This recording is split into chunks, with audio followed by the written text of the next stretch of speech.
Everyone, welcome to Learner Bee. तो आज हम लोग हीट का जो चैप्टर है, 4th चैप्टर, वो करेंगे आज हम लोग। ठीक है। In chapter 3 you have learn that woollen clothes are made up of animal fibres. हमने चैप्टर 3 में पढ़ा था कि जो वुलन क्लोथ्स होते हैं वो एनिमल फाइबर के बने हैं एंड जो कॉटन क्लोथ्स होते हैं वो प्लांट फाइबर के बने हैं। We wear woollen clothes during winters when it is cold outside. हम लोग जब विंटर क्लोथ्स में गर्म कपड़े वुलन क्लोथ्स पहनना पसंद करते हैं and we prefer light colour clothes on summer. हम लोग लाइट कलर क्लोथ्स इसलिए पसंद करते हैं क्योंकि लाइट कलर क्लोथ से हीट ज़्यादा पास नहीं करती है। डार्क कलर क्लोथ से हीट पास करती है, इसलिए हम लोग उसको विंटर में पहनते हैं। ठीक है। You might have wondered why particular type of आप लोग सोच होंगे कि एक पर्टिकुलर टाइप के सीज़न में हम लोग एक पर्टिकुलर टाइप का क्लोथ क्यों पहनते हैं। इन विंटर हम लोग को ठंड लगता है घर में भी, और जब हम लोग बाहर जाते हैं सन में तब हमें थोड़ा वार्म लगता है। But in summer we feel cold hot even inside the house. हमें समर में इनसाइड भी गर्मी लगता है एंड आउटसाइड तो और ही लगता है। How do we know whether an object is hot और कोल्ड। हमें कैसे पता चलता है कि वो हॉट कितना है और वो कोल्ड कितना है। तो आज इस चैप्टर में हम लोग वो ही कुछ क्वेश्चंस को सीख करेंगे, आपको आप तक पहुंचाएंगे, ट्राई करेंगे। तो अब यहाँ हॉट एंड कोल्ड में लिखा है कि हमने बहुत सारे डे टू डे लाइफ में हम अपने हॉट एंड कोल्ड चीज़ों की तरफ से गुजरते हैं। कुछ हॉट होता है, कुछ कोल्ड होता है। जैसे टी हॉट होती है, आइसक्रीम कोल्ड होती है। अब एक क्वेश्चन है कि do not touch objects which are too hot, be careful while handling a candles flame और अ स्टोव। हमें कैंडल फ्लेम और स्टोव के बगल में नहीं जाना चाहिए। स्टोव मतलब जो लकड़ी जला, यहाँ पे एक वॉल होता है, उसके नीचे ये पूरा स्टोव का सामान रखा होता है, वहाँ अंदर लकड़ी जला के हीट आती है, वो होता है stove. We see many that some objects are cold. हम लोग देखते हैं कि कुछ ऑब्जेक्ट्स कोल्ड होता है, कुछ ऑब्जेक्ट्स हॉट होते हैं एंड बहुत सारे ऑब्जेक्ट्स उससे भी ज़्यादा हॉटर होते हैं। ठीक है, हॉटर देन एनीवन। इन टचिंग से हमें पता चलता है कि वो कितना हॉट है और कितना कोल्ड है। और इसमें क्वेश्चन पूछा है कि क्या हम लोग का सेंस रिलायबल है, मतलब जो हम लोग टच करते हैं हॉट या कोल्ड, क्या वो हम लोग सही टच करते हैं। तो ये एक्टिविटी में दिखाएगा। यहाँ हमें 3 टब्स लेने हैं, ए, बी एंड सी। ए में हमने कोल्ड वाटर रखना है फॉर 2 मिनट्स, बी में hot water for 2 minutes and C में मिक्स वाटर फॉर 2 मिनट्स। अब 2 मिनट्स बाद हम जब ए का हैंड, ये राइट हैंड यहाँ पे डालेंगे सी में, तो हमें लगेगा ये कोल्ड है। जब हम बी का हाथ डालेंगे सी में, तब हमें लगेगा वो हॉट है। ठीक है। क्योंकि और अब भोजू कंफ्यूज हो गया है कि क्या हम लोग का सेंस रिलायबल है। वो इसलिए हम लोग को ऐसा लगा क्योंकि हम जब ए से कोल्ड वाटर निकाले और फिर सी में डाल दिए, मतलब ये तो नॉर्मल वाटर ही था, इसका तो कुछ फ़र्क पड़ेगा नहीं। ये जो कोल्ड वाटर था उसका फ़र्क पड़ेगा। समझ आया ना। हाँ, अब ये जो measure of hotness of an object हम लोग करते हैं, उसको एक डिवाइस से किया जाता है and temperature measured by a device called thermometer. Measuring temperatures. Have you seen a thermometer? क्या आपने एक थर्मोमीटर देखा है? अगर नहीं देखा है तो आप याद कीजिए कि आपके घर में अगर किसी को मतलब फीवर होता है तो उनको थर्मोमीटर से उनका मेजर किया जाता है। The thermometer that measures our body temperature is called clinical thermometer. जो थर्मोमीटर से हम लोग अपना बॉडी का टेम्परेचर नापते हैं उसको क्लिनिकल थर्मोमीटर बोलते हैं। एंड बहुत सारे अलग प्रकार के थर्मोमीटर्स होते हैं, जैसे laboratory thermometer, digital thermometer, clinical thermometer. और अब हम लोग को थर्मोमीटर हैंड में लेना है केयरफुली, वो टूटना नहीं चाहिए एंड हमें उसका ध्यान से एग्जामिन करना है उसको। एंड अगर आपके पास नहीं तो आप अपने फ्रेंड्स से रिक्वेस्ट करके मांग लीजिएगा। अब clinical thermometer consist of a narrow.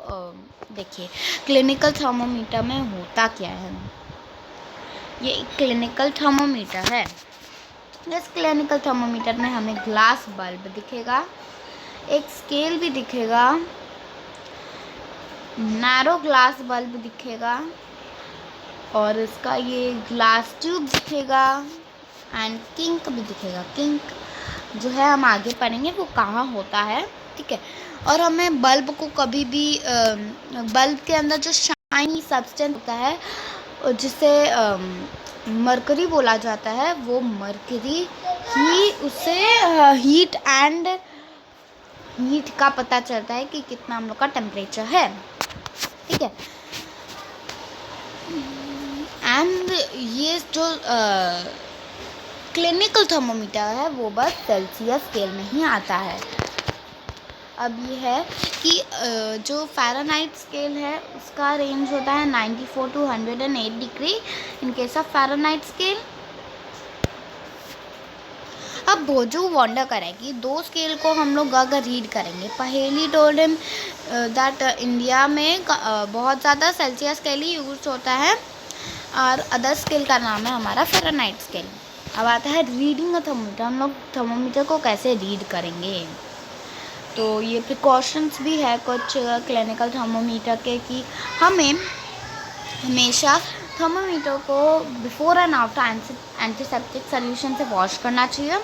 Thermometer का हम लोग को इंश्योर करना चाहिए, इंश्योर मतलब हम लोग को ये करना चाहिए कि मरकरी जो लेवल है वो 35 से नीचे तक आ जाए। उसको जर्क करके हम लोग हिला के जैसे पेन हिलाते हैं ना वैसे देख सकते हैं जब इंक नहीं चलती तब। और मरकरी का जो लेवल है वो एकदम स्लाइट होना चाहिए। हैंडल को अच्छे से करना चाहिए, अगर कोई हार्ड ऑब्जेक्ट से हिट हुआ तो वो टूट सकता है। और हमें थर्मोमीटर को by bulb hold the thermometer by bulb while reading. तो हमें थर्मोमीटर को बल्ब से कभी टच करके रीड नहीं करना चाहिए क्योंकि फिर उसका वो नीचे आ जाएगा, उसका जो लेवल है वो नीचे आ जाएगा, ठीक है। अब जैसे कि सपोज़ कीजिए 1 बिग मार्क है, ठीक है, एंड उसके अंदर 5 और मार्क्स है, देन 1 स्मॉल डिवीजन, ठीक है। ये 1 से लेके ये 2 तक है, यहाँ पे 5 मार्क्स है, ठीक है। तो हम लोग इसको 1/5 तो लिख ही सकते हैं या फिर इसको 0.2 डिग्री सेल्सियस भी लिख सकते हैं। Wash the thermometer preferably with an antiseptic solution. Hold it firmly and give it 2 to 3 jerks. Jerks मतलब वही हिलाना। While bring the level of the mercury down. Ensure that उसका जो लेवल है मरकरी का वो 35 डिग्री से नीचे आ जाए। और फिर बल्ब को ये जो है ना ये करेक्ट रीडिंग है, हमें ऐसे रीड करना चाहिए, ये है इसका करेक्ट रीडिंग। हमें कभी भी ये वाला जो पोर्शन है उसको टच करके नहीं रीड करना चाहिए क्योंकि इसमें मरकरी होता है, मरकरी को अगर हम टच करेंगे तो वो नीचे आ जाएगा उसका टेम्परेचर। फिर हमें उसको अपने टंग के नीचे रखना है एंड 1 मिनट तक देखना है कि हमारा जो टेम्परेचर है बॉडी का वो कैसा है, ठीक है। और पहली अब अपना जो नॉर्मल बॉडी टेम्परेचर होता है वो होता है 37 डिग्री सेल्सियस, ठीक है। अब पहली अपना की टेम्परेचर पर उसका 37 डिग्री एग्जैक्ट नहीं आया तो पहली को हम लोग को दिलासा दिलाना पड़ेगा कि हाँ वो उसके मतलब उसके ऊपर कुछ खराबी नहीं है, ठीक है। अब देखते हैं कि क्या होगा। क्लिनिकल थर्मोमीटर का हम लोग ऑब्जर्वेशन रिकॉर्ड कर लिए हैं। जो थर्मोमीटर होता है अच्छा हेल्दी पर्सन का जो बॉडी टेम्परेचर होता है वो 37 डिग्री सेल्सियस होता है। दी temperature of every person may not be 37 degree Celsius, किसी का थोड़ा ऊपर जा सकता है, किसी का थोड़ा नीचे जा सकता है। एक्चुअली व्हाट वी कॉल कि वो जो healthy large number of healthy जो एकदम एक्सरसाइज रोज़ करते हैं, हेल्दी हेल्दी चीज़ें रोज़ खाते हैं, उनका ये 37 डिग्री सेल्सियस हो सकता है। और फिर पर जो बच्चों का है वो थोड़ा कम आ सकता है या थोड़ा ज़्यादा आ सकता है, कोई बात नहीं है उसमें। A clinical thermometer is designed to measure the temperature of a human body only. Clinical thermometer बस human body के लिए ही बना है, not for laboratory. The temperature of a human body normally does not go below 35 degree Celsius or above 42 degree Celsius. इतना हमें surely पता है कि जो टेम्परेचर है बॉडी का वो 35 डिग्री से नीचे नहीं जाएगा एंड 42 से ऊपर नहीं जाएगा। इसीलिए जो क्लिनिकल थर्मोमीटर का रेंज है वो 35 to 42 ही है। अब भोजू को एक आइडिया है, नॉटी आइडिया, कि वो चाहता है कि वो मेजर करे हॉट मिल्क को। वाई क्लिनिकल थर्मोमीटर, पर पहेली उसको मना कर रही है डूइंग से। इसमें क्वेश्चन भी लिखा है, do not use clinical thermometer for measuring the temperature of any object other than human body. Also avoid keeping the thermometer in sun or near a flame, it may break. तो सन और flame के बगल में रखने से वो break हो सकता है, जिससे उसका मकड़ी बाहर आ जाएगा, वो बहुत नुकसान होता है। अब आता है लेबॉर्ट्री थर्मोमीटर में। आप अपनी टीचर से बोलिए कि आपको लेबॉर्ट्री थर्मोमीटर दिखाएंगे। वैसे डिफरेंट टाइप्स ऑफ थर्मोमीटर होते हैं फॉर डिफरेंट पर्पस। इवन आजकल जो हम लोग को वेदर फोरकास्ट दिखाता है टीवी में, रिपोर्ट्स में दिखाता है, फ़ोन्स में, तो वो किससे मेजर किया जाता है? वो एक थर्मोमीटर होता है, मैक्सिमम मिनिमम थर्मोमीटर, वो उससे मेजर किया जाता है और बताया जाता है। अब ये है एक थर्मोमीटर, लेबॉर्ट्री थर्मोमीटर, ओके। इसका जो रेंज है ना वो है -10 to 110 डिग्री सेल्सियस तक, जो क्लिनिकल रेंज से थोड़ा ज़्यादा है। हाँ, पर इसमें find out much small divisions on this thermometer range. इस जो थर्मोमीटर है उसमें बहुत सारे छोटे छोटे छोटे डिविजन्स हैं, ठीक है। And you would need this information to read the thermometer correctly. हमें इसे एकदम करेक्टली रीड करना चाहिए, जैसे हमने आपको बताया था कि थर्मोमीटर को किस प्रकार से रीड करना चाहिए, उस फोटो में दिया गया था the right way of reading thermometer. अब ये एक और एक्टिविटी दिया है कि हमें एक मिनट, हाँ, ये जो थर्मोमीटर है, लेबॉर्ट्री थर्मोमीटर, पानी में डुबोना है। ध्यान रखना उसके नीचे जो पूरा उसका जो टिन का सरफेस है उसके नीचे तक ये टच नहीं होना चाहिए, बॉटम तक ये टच नहीं होना चाहिए, साइड्स में भी ये टच नहीं होना चाहिए, ठीक है। एंड जैसे ही ये हम लोग इसका ले रहे हैं उसी टाइम हमें रीडिंग कर लेना चाहिए, क्योंकि अगर हम उसे बाहर निकालेंगे तो वो कई एटमॉस्फेयर का ही टेम्परेचर ले लेगा। Boju now understands why clinical thermometer cannot measure high temperatures, but still wonders whether a laboratory thermometer can be used to measure the body. हम लोग उसको मेजर करने के लिए यूज़ नहीं करते हैं बॉडी को, हम लोग उसको बस केमिकल थिंग्स को मेजर करने के लिए ही लेते हैं। अब ये जो प्रिकॉशंस है जो क्लिनिकल थर्मोमीटर में थे वही लेबॉर्ट्री थर्मोमीटर में है, बस दो तो चेंज है कि should be kept upright not tilted. हमें उसे टिल्ट करके नहीं रखना चाहिए, हमें उसे सीधा रखना चाहिए, ठीक है। एंड द बल्ब, इसका जो बल्ब है वो किसी भी साइड्स को टच नहीं होना चाहिए, नाइदर द बल्ब को उसके जो बॉटम पार्ट है उसको भी टच नहीं होना चाहिए। अब ये एक और एक्टिविटी है कि हमें एक हॉट वाटर लेना एक बीकर में एंड उसे अच्छे से, ये एक्टिविटी इतना कुछ है नहीं तो इसको हम लोग यहाँ छोड़ते हैं। अब बॉडी टेम्परेचर पे आते हैं। अब obviously it is not convenient to use the laboratory thermometer for this purpose.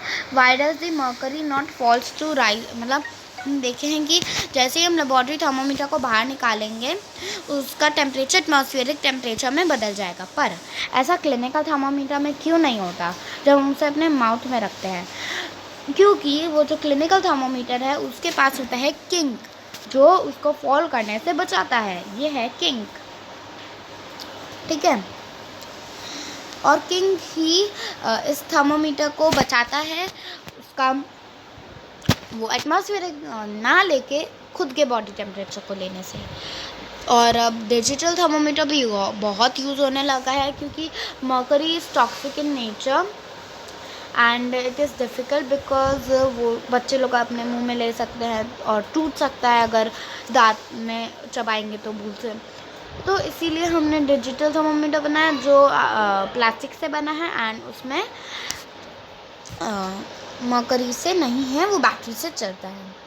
तो आज हम यहीं तक रखेंगे। ट्रांसफ़र ऑफ हीट से हम नेक्स्ट दिन पढ़ेंगे, ठीक है।